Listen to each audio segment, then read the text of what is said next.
এটা হচ্ছে self starter. আমরা আজকে যেটা জানবো সেলফ স্টার্টারের কাজ কি, সেলফ স্টার্টারকে কে অপারেট করে, সেলফ স্টার্টার ইঞ্জিনকে কিভাবে চালায় এবং সেলফ স্টার্টার খুলে দেখব এর ভেতরে কি কি রয়েছে। ফার্স্ট আমরা সেলফ স্টার্টারের অংশগুলো বলবো। এটা হচ্ছে বডি কিংবা মোটর পোর্শন, আর এদিকটা হচ্ছে বেন্ডিক্স ড্রাইভ।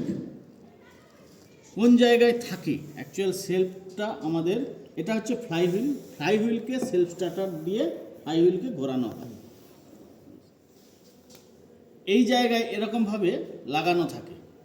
যখনই আমাদের এই মোটরটা ঘুরবে তখনই এই গিয়ারটা এগিয়ে আসে, এগিয়ে এসে ফ্লাইহুইলকে ঘোরায়, আবার যথারীতি রিটার্ন করে। এইভাবে আমাদের ফ্লাইহুইলকে ফ্লাইহুইল ঘুরিয়ে ইঞ্জিনটাকে স্টার্ট করা হয়।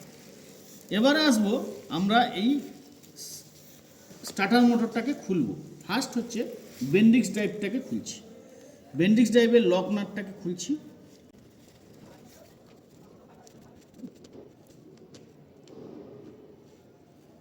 এবার হচ্ছে এটা হচ্ছে প্রেসার স্প্রিং।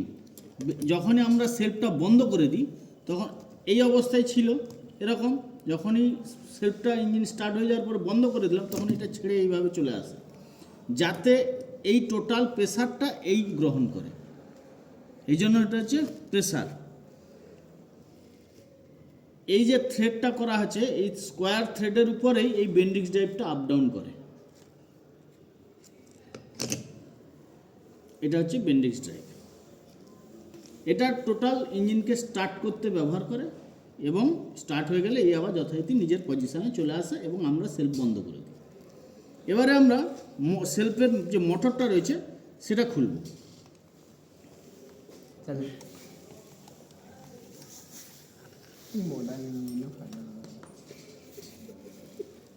এবারে আমরা যেটা বডির কভারটা খুললাম, তারপরে আমরা পেছনের দিকে আর্মেচারের কার্বন ব্রাশের দিকে কভারটা খুললাম, তারপরে আর্মেচারটাকে বের করলাম।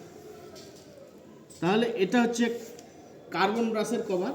যেখানে আমরা দেখতে পাচ্ছি এগুলো হচ্ছে কার্বন ব্রাশ। কার্বন ব্রাশকে ঠেলে রাখার জন্য এই স্প্রিং ব্যবহার করা হয়। এগুলো প্রত্যেকটাতে সিরিজ কানেকশানে থাকে।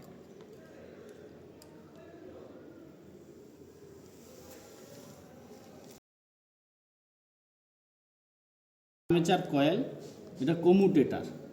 এর ওপরে আমাদের এই কার্বন ব্রাশটা, এইভাবে কার্বন ব্রাশটা থাকে।